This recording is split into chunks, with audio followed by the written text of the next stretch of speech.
Hello friends, welcome to my channel. இதை பற்றின நான் இன்ஃபர்மேஷன் எதுவுமே சொல்ல முடியல. ஏன்னா நான் வந்து வெளியிலே இருந்தனால அப்படி அப்படியே எடுத்து போட்டுட்ருந்தேன். ஸ்பேஸ் இல்லாமல் போயிடும் வீடியோ வந்து.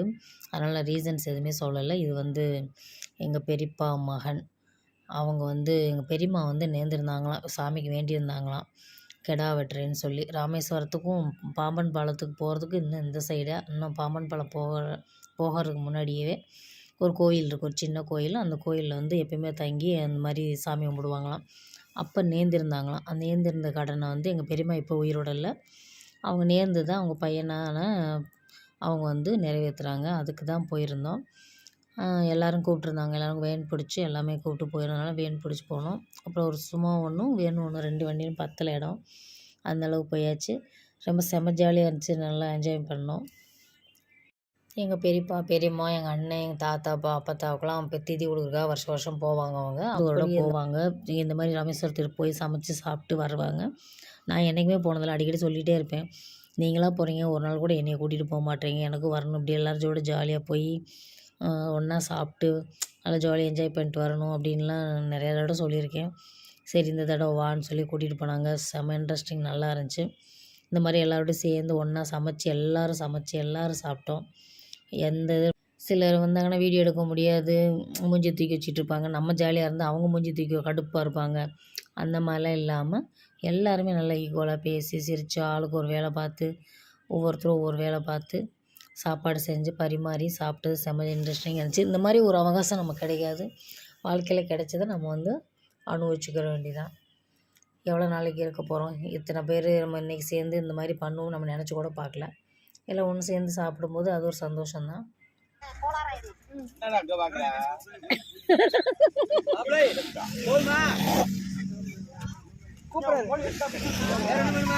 நீ இலைய மடக்கணும் ஐவிட்னஸ் மாட்டிக்கிறவ, நீ தின்ட்டுதான் எந்திரிக்கணும். நீங்க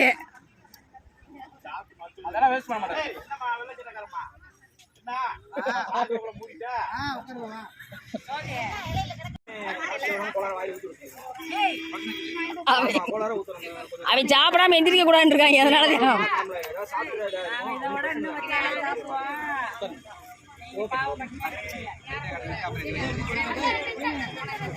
இலைய போடு. பாம்பன் பழத்தை பார்க்கணும். இங்க ஒரு இலை போடு.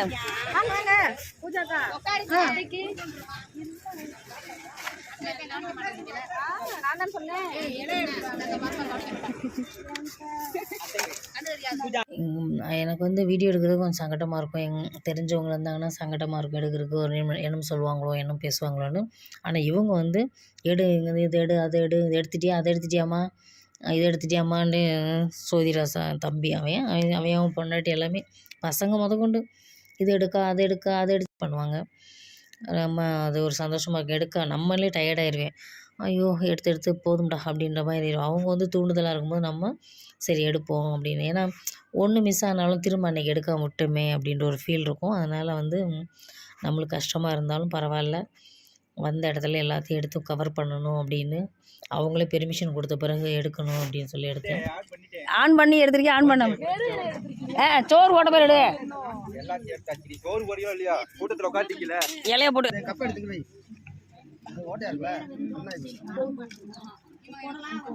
எனக்கு 2 வைங்க, நிறைய வைக்காது.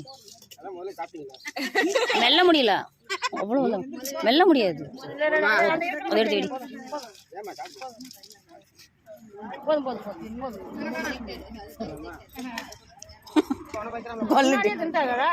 தின்னாலுமே பல்லு கடிக்கும். அவ வயசுக்குள்ள கடிப்பா, நம்மளுக்கு பல்லுக்குள்ள போய் நின்றுக்குது.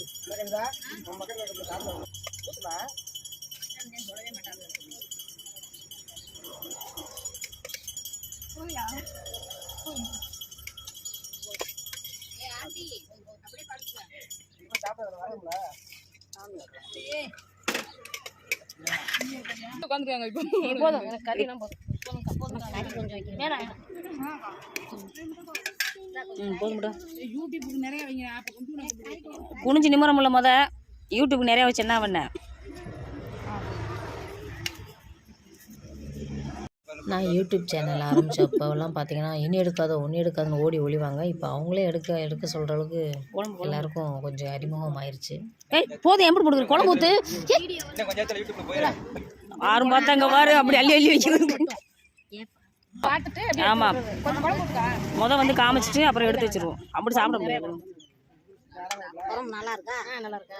அதுக்கு ஜெயா ஜெயான்னு தொங்குது. பாவம் அந்த பிள்ளைய போட்டு குழம்பு ஜன்னல் வந்துருச்சு. முதலாச்சும் வெயிலாக இருந்துச்சு.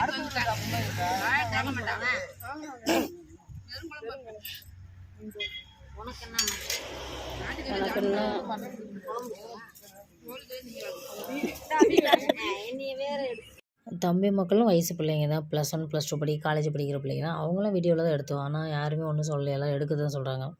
ஆனால் எங்கள் வீட்டு போய் கீழே எடுக்க சொல்லிவிட்டு அப்புறம் டிலீட் பண்ணிடுங்க.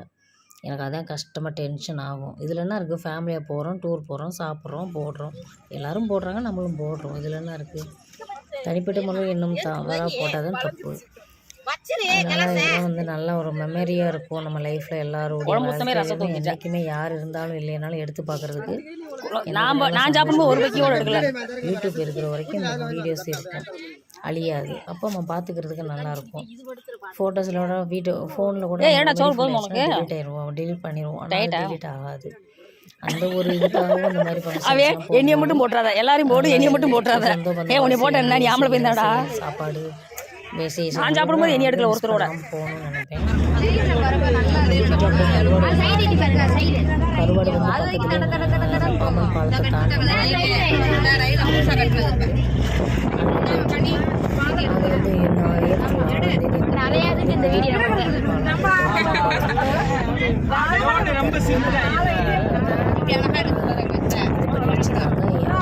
அது வந்து ஃபுல் கவர் பண்ணி அது நல்லா க்ளீன் பண்ணி அதை பார்த்து ரசிச்சுட்டு போனால். வெயில் செம்ம வெயில். காலைல 9 மணி தான் ஆகுது, ஆனால் பார்த்தீங்கன்னா 2 மணி 3 மணி மாதிரி வெயில் பயங்கர. கடல் பக்கத்தில் இருந்தால் பேர் அவ்வளோ வெயிலாக இருக்கும். இந்த இடத்த தான் வந்து புதுசாக கட்டினது, ட்ரெயின் போகிற பாலம். பழைய பாலம் ரொம்ப வருஷம் வெள்ளக்கார காலத்தில் கட்டினது வந்து அது ரொம்ப டேமேஜ் ஆயிடுச்சுன்னு சொல்லி புதுசாக கட்டிருக்காங்க. அப்புறம் கருவாடு வாங்குற ஏரியா ஃபுல்லு கருவாடு இருக்கும்.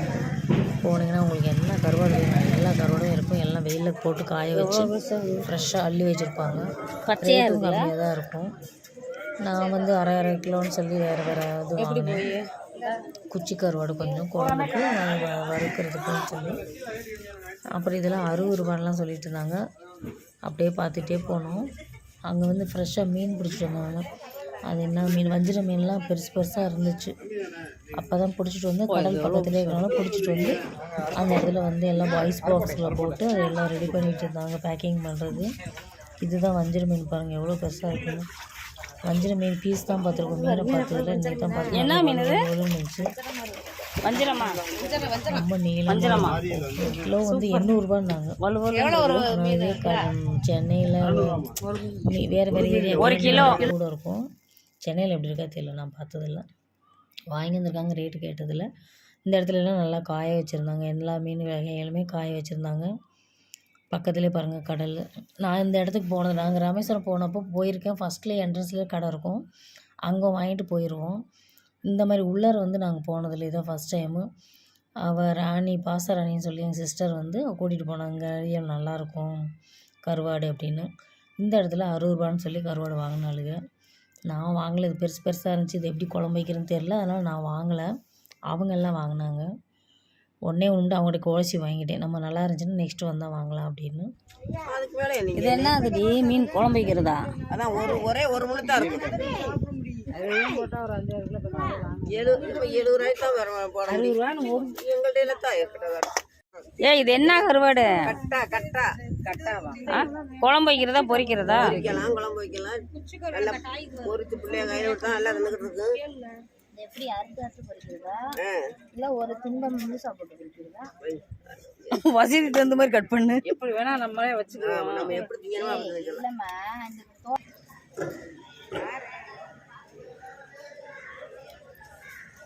எவ்வளோ வருஷம் அம்மா தூக்கம்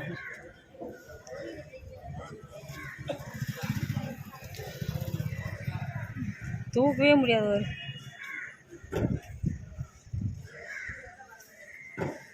போயிட்டுருக்கீங்க.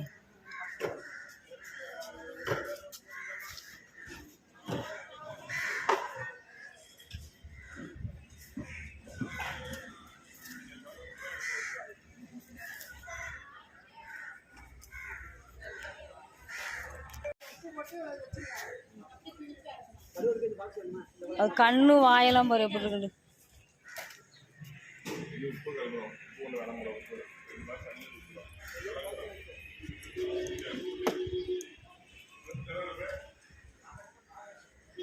அந்த அது காமிங்க, அது காமிங்க.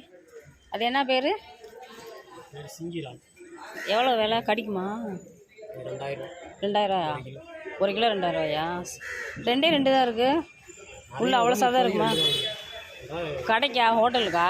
ஹோட்டலுக்கு எக்ஸ்போர்ட் வெளிநாட்டுக்கு தான் போகும். ஆ வெளிநாட்டுக்கு தான் போகும். வெளிநாட்டுக்கு அனுப்புறதுக்கா?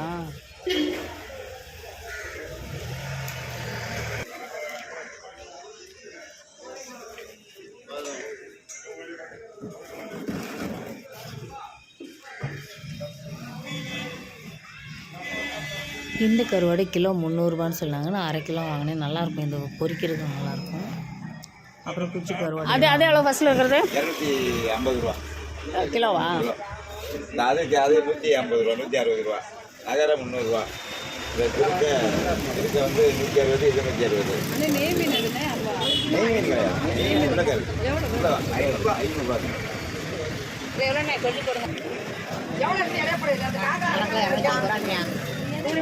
எது நல்லா இருக்கும்? இது நல்லா இருக்குமா? இது நல்லா இருக்குமா? உப்பு கொஞ்சம் கம்மியாக இருக்கும். 1/2 கிலோ 250 ரூபா. 250 ரூபா. 10 ரூபா தான் கம்மி, 20 ரூபா தான் கம்மி. இதுக்கு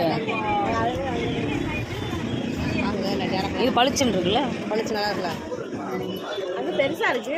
அது கம்மியாக வரும்ல வெயிட்டு. இது கொஞ்சம் கூட வரும்ல. 2 நாள் சேர்த்து வச்சுக்கலாம்ல, 4 நாளாக போட்டு. இது ஒரு 1/2 கிலோ கொடுங்க. இது 160 ரூபா கிலோ. நான் என் தம்பி பசங்க எங்கே இருந்தாலும் கூட்டிகிட்டு போயிட்டு இருந்தாங்க. கூட்டிகிட்டு போய் கருவாடு வாங்கடா அப்படின்னு சொன்னால் சலிக்காமல் கூட்டிகிட்டு போனாங்க. இது எங்கள் வீடுனா ஐயோ வாங்க திரும்ப என்றைக்கு அங்கே போய் வாங்கிட்டு வாங்க, வீட்டில் போய் அங்கே இல்லை அங்கே இல்லாத கருவாடை அங்கே எதுக்கு வாங்கிட்டு வாங்க போங்கன்னு இழுத்துட்டு போயிடுவாங்க. அப்புறம் வந்து பக்கத்துலேயே வந்து கொஞ்சம் தூரம் வந்து நாங்கள் வந்து குஷி பீச்சுன்னு சொல்லி பீச் இருக்குது. அந்த பீச்சுக்கு வந்தோம். இந்த பீச்சை நான் போனதில்லை. ராமேஸ்வரம் போயிருக்கோம், ஆனால் இந்த பீச்சுக்கு இன்றைக்கி தான் போயிருக்கேன். எல்லோரும் என்ன செஞ்சுட்டாங்க, ஃபஸ்ட்டு போய் குளிச்சுட்டு வந்துடுங்க, நல்லா குளிச்சுட்டு நல்லா பசிக்கும், அப்புறம் வந்து திரும்ப சாப்பிட்லாம் அப்படின்னு சொல்லி எல்லாத்தையும் அனுப்பி விட்டாங்க. எல்லோரும் கடலுக்கு கிளம்பிட்டாங்க. நான் வெயில் ஓவராக இருந்துச்சு, அதனால் என்ன நடக்க முடியல. சரி வெயில் கொஞ்சம் குறையட்டும் அப்புறம் நடந்து போகலான்னு சொல்லி அப்புறம் போனேன். கொஞ்சம் நேரம் கழிச்சு அவங்க அதுக்கு முன்னாடியே குளிக்க போயிட்டாங்க. ஆனால் தண்ணி கடலுக்குள்ளே இறங்கிட்டோம்னா அந்த வெயில் தெரியாது. ஆனால் அந்த நடந்து மண்ணில் நடந்து வர்றது தான் ரொம்ப கஷ்டமாக இருக்கும். அப்புறம் ஒரு வழியாக உள்ளே வந்து நானும் குளிக்க வந்துட்டேன். சூப்பராக இருந்துச்சு. அவ்வளோ தண்ணி வந்து பார்த்திங்கன்னா அவ்வளோ க்ளீனாக நல்லா இருந்துச்சு. நிறைய குளிச்சுட்டு இருந்தாங்க, நிறைய பேர் குளிச்சுட்டு இருந்தாங்க. ஆனால் இதே நான் ராமேஸ்வரத்துலனா அந்தளவுக்கு தண்ணி வந்து க்ளீனாக இருக்காது. எல்லாம் அந்த இது செய்வாங்களே அதெல்லாம் செஞ்சு அந்த இடத்துல போட்டு அப்படி கலீஜாக இருக்கும். அந்த இடத்துல குளிக்கவும் முடியாது, நல்லாவே இருக்காது. இங்கே நல்லா இருந்துச்சு.